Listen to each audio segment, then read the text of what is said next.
Hi everyone, welcome to my channel Nitya Vlogs. Please do subscribe to my channel for more videos.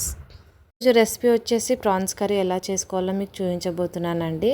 నేనైతే ఇక్కడ tooth pick తీసుకొని ఇలా ప్రాన్స్ని అయితే clean చేస్తున్నాను. బాగా గమనించండి, ఈజీగా క్లీన్ చేసుకోవచ్చండి. తప్పకుండా ఒక్కొక్క ప్రాన్స్ని అయితే తీసుకొని ఇలా క్లీన్ చేసుకున్న తర్వాతే మనం వంట స్టార్ట్ చేయాలండి.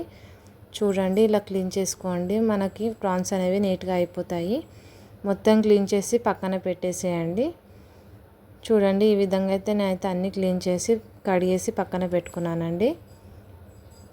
ఇప్పుడు కర్రీ స్టార్ట్ చేయాలి. ఇప్పుడు ఇందులోకే మనం కొంచెం చిటికెడు పసుపు వేసేయాలండి. పసుపు వేసాక కొంచెం కారం కూడా వేసేసేయండి, సరిపడా వేసుకోండి. ఇప్పుడు ఇందులో సాల్ట్ వేసేసేయాలండి. సాల్ట్, ధనియాల పొడి కూడా వేసాను.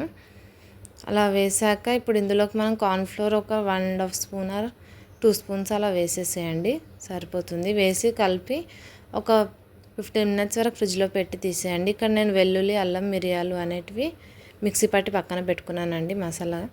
ఇక్కడ నేను ఆయిల్ వేసేసానండి, పెద్ద కడాయి పెట్టేసుకొని. ఇప్పుడు అందులోనే మనం షాజీరా, బిర్యానీ మసాలా, మిర్చి అండ్ కర్రీ లీవ్స్ వేసేసి బాగా కలపాలండి. నెక్స్ట్ ఇందులోకి మనం ముందుగా మిక్స్ చేసి పెట్టుకున్నాం పేస్ట్ ఉంది కదండి మసాలాది, అది ఇందులో వేసేసి ఇందులోకి మనం ఆనియన్స్ కూడా కట్ చేసినవి ఉన్నాయి కదండి, అది కూడా వేసేసి బాగా కలపాలండి.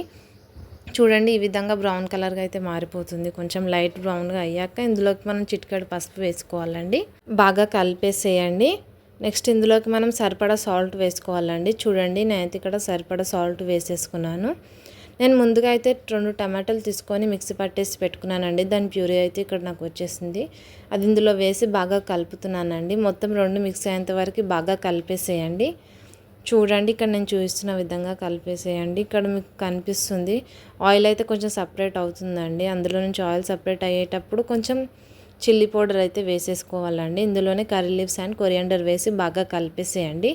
మనం ముందుగా మిక్స్ చేసి పెట్టుకున్నాం కదండి ప్రాన్స్ అనేవి, అవి ఇందులో వేసేయాలి. ఇప్పుడు వేసి ఒక 5-10 మినిట్స్ వరకు అలా ఉంచారనుకో, చూడండి ఈ విధంగా అవుతుందండి. కర్రీ అయితే చాలా ఈజీగా చేసుకోవచ్చు. తప్పకుండా ట్రై చేయండి, టేస్ట్ అయితే చాలా బాగుంటుంది.